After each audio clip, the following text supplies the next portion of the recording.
And good afternoon and welcome to Shreveport, Louisiana. This is Dr. John Groth on the pregame show. We've made the trip over from Tyler, about an hour and a half, not too bad.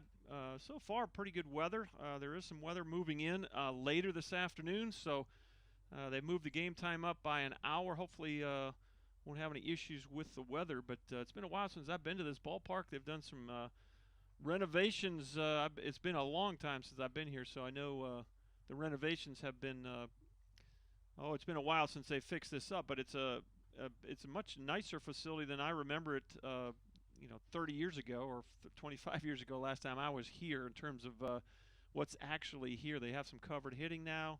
They've replaced, they actually have an artificial infield and a little concession area down in the right field corner. So anyways, they've moved this ball game from over on the campus of Bossier Parish Community College to Centenary. So that's where we're going to play today's game. And thankfully, we'll be able to get this in without having to worry about the field conditions. I think with the snow and ice, there's probably a lot of moisture over in on the natural surface of Bossier Parish. So we'll be on the artificial turf here this afternoon. And I did get a chance to catch up with both head coaches. And Bobby Gillum is the head coach in his 5th season for the Bossier Parish Community College Cavaliers. They're coming off a doubleheader sweep at Parish yesterday. They had to sleep fast as the second ball game went well into the afternoon, evening hours. So Coach Gillum said they didn't get a lot of sleep, but they were happy to get the sweep. Let's hear what Coach Gillum said about yesterday's doubleheader and just dealing with the COVID as a college coach. Let's hear his comments right now. All right, we're talking to Bobby Gillum here, getting ready to play a single 9-inning game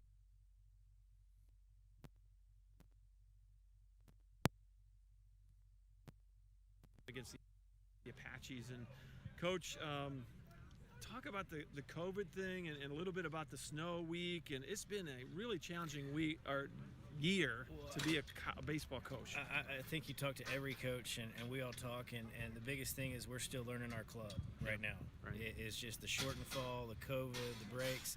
We're still trying to figure out who is who, and you're trying to communicate with the players that, when you get a chance, if you go do something, it'll be noticed, and this is the biggest thing. We just hadn't had the preparation we normally have. Right. Really a different year. All right, so coming off yesterday, boy, really an interesting doubleheader on the road at Paris. Mm-hmm. You end up getting a sweep. Mm-hmm. Talk about yesterday's doubleheader. It was. Put it this. First of all, we probably got in last night Shreveport about 2 a.m. Right. So we you had to sleep fast. Yeah. Well, when you play a 15-13 game on the second road, it takes a while to get out of there. And I especially after coming off the snow week, I thought we did a really good job with the bats, right. and we did better with walking guys, which has been an issue we're trying to work on. But Paris hit the ball at the second game, and it was we showed some good desire to win, and that was obviously good to see as a coach. And we're hoping we can bounce back today with some good energy. I mean, 4 runs in the 9th in that nightcap. That's really, that's good for your confidence, right? Yeah, we were winning the whole game. Right, back and forth. And then they took it from us. So to see our guys right. kind of not shy away and just come around, that was good to see. And the guy that got the big hit, that was his first hit of the year, and we awesome. kept him in the lineup today and kind of see if we can keep it rolling. Good. I want to ask you real briefly before we get into today's game a little bit. Playing Tyler, having Tyler in the conference, what's your perspective on that? Well, I think it's neat. I feel like honestly every year we're probably expecting them to be in the conference right. full time, baseball wise. But I mean, I know, Doug. That's the hope, is that this kind of leads to better things. Yeah, and I'm sure he would. And I mean, I think we look at them as a Division I JUCO right. team. That's how everybody sees them, and that's how we prepare to play them. And everybody was trying to figure out them in the conference and where it's going to count. And I think how we're doing it's a good way. How are you doing? Because I don't know. You can inform us and our watchers. All of our games against Tyler count for our conference record. Okay. So they matter for everyone at the end of the year. Our seeding. So and they our do count. They count in the conference, right? But I guess at the end of the year, y'all are going to go to a different playoffs. Yes, they're going to go. They'll play Coastal Bend in a little series, Mm-hmm. and that's just for seeding purposes. And then everybody plays in a regional, including the Dallas schools, the winner of that goes to World Series. Okay. So All that's right. how the Tyler path goes to postseason. Gotcha. So this is great preparation, but for a lot of things, for this year for sure, because in scheduling for Doug, look, I've been there. It's really challenging to schedule 56 games. Oh, I can't. Okay, Yeah, and yeah. 7 of them are taken by Coastal. That's it. Right. And so I appreciate the fact that I actually coached back in the day when we were in the conference, first 10 years of Tyler baseball. So I remember playing Bossier, playing other schools on a regular basis, home and home. And so I agree with you. I think it's where Tyler belongs, and I hope that it leads to a permanent residency in that Region 14 East Conference. And I think this just this side of the conference, all of it, the whole Region 14 and Region 5. But it's great baseball every week, and every time we're recruiting or something, we got 30 conference games, and you don't know that you're going to win one of them. Right. Exactly. I mean, every one of them are a dogfight, and if you like competition, that's fun. Right, exactly. So, all right, let's talk a little bit about today's game. Okay. Who's going to get the ball on the mound? We got Dylan Collins. He's a big lefty who's had a full career here and signed a Division I scholarship last year at Georgia State. Just some academic qualifying issues led him to come back to us. Right.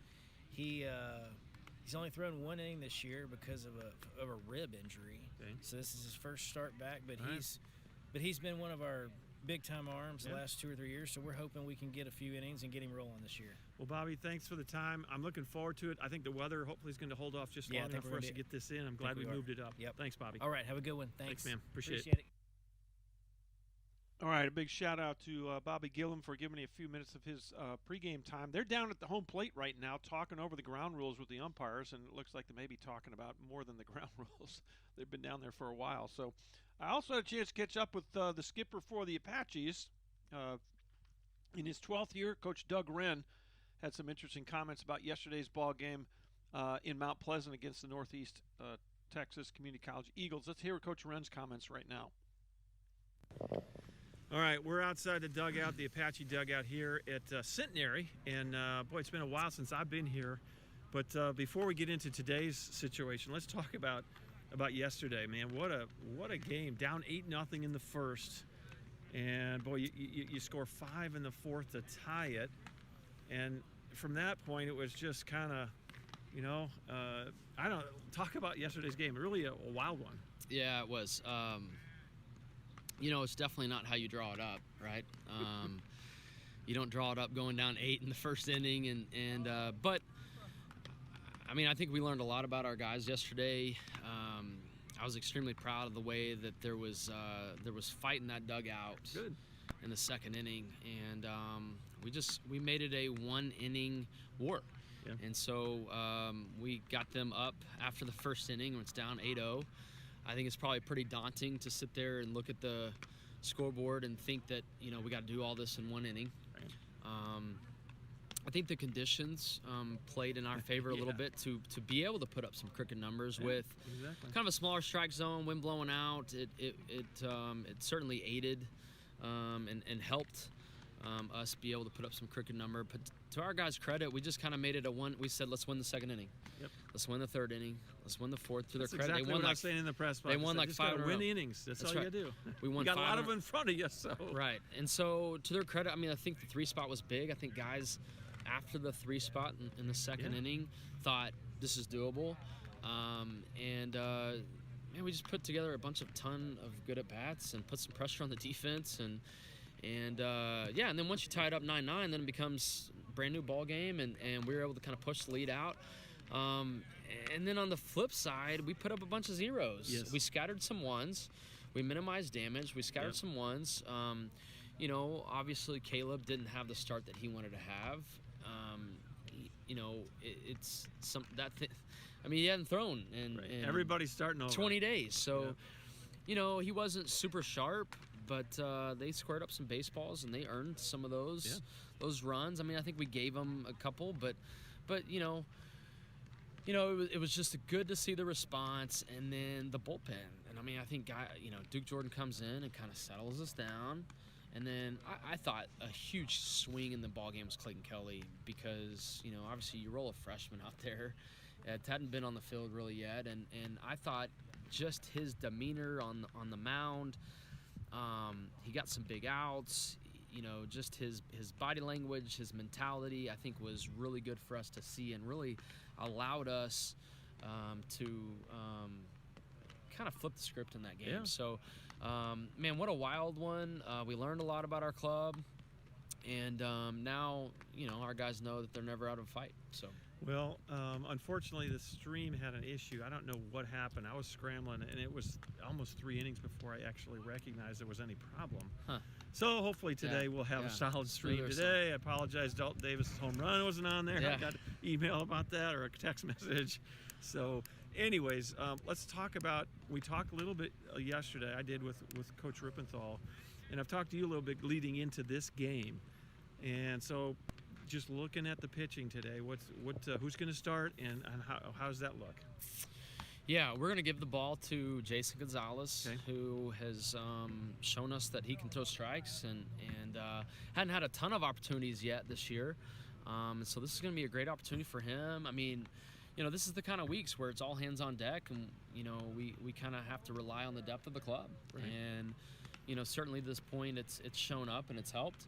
And it's allowed us to win some ball games over the last 9. So, we're hoping that he'll give us a good start, get us into the game, and then, we've got several guys left in the bullpen that are going to have to pitch well in order for us to. I mean, it's just like any other These guys day. swept Paris on the road yesterday in an equally exciting back and forth slugfest, 15-13 Right. in that nightcap. Right. So